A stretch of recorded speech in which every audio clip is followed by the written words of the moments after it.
இன்றைக்கி நமக்கு 3 brownie boxes தான் ஆர்டராக வந்திருக்கு. இதில் ஒரு பாக்ஸ் வந்து அசார்ட்டட் ப்ரௌனி அண்ட் மற்ற 2 பாக்ஸுமே அசார்ட்டட் இல்லாமல் மேலே சாக்லேட் கனாச் போட்டு அது அவுட்டரில் ஒரு பாக்ஸ்க்கும் அவுட்டரில் வந்து வெறும் ஒரு ப்ரௌனியோட எண்டில் பார்டரில் மட்டும் கேஷ்யூ அண்ட் ஆல்மண்ட் போடுற மாதிரி கேட்டிருந்தாங்க. இவங்க நம்மளோட ரெகுலர் கஸ்டமர் தான். இவங்க இது வரைக்கும் எத்தனை முறை ஆர்டர் பண்ணி இந்த ப்ரௌனியை வாங்கியிருக்காங்க அப்படின்னு எனக்கே தெரியல. அந்தளவுக்கு இவங்க நிறைய கஸ்டமைஸ் பண்ணி தான் கேட்பாங்க. எப்போ ப்ரௌனி கேட்டாலுமே ஒரு டாப்பிங்ஸை வந்து மாற்றிக்கிட்டே தான் இருப்பாங்க. நான் இவங்களுக்கு எப்படி பிடிக்குதோ நம்மளும் அதே மாதிரி தான் பண்ணி தருவோம்.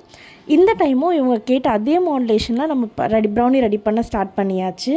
அண்ட் ஃபைனலாக இவங்க கேட்ட மாதிரி ஒரு பாக்ஸ் வந்து அசார்ட்டடாகவும் மற்ற 2 பாக்ஸ் வந்து ப்ரௌனியை வந்து இவங்க எந்த மாதிரி பாக்ஸ் ஷேப்பில் கேட்டிருந்தாங்களோ அதே மாதிரி பண்ணி கொடுத்துருந்தோம். அண்ட் உங்களுக்கும் இந்த மாதிரி ப்ரௌனிஸ் வேணும் அப்படின்னா ஸ்க்ரீனில் தெரியிற நம்பருக்கு வாட்ஸ்அப் பண்ணுங்கள். தேங்க்ஸ் ஃபார் வாட்சிங்.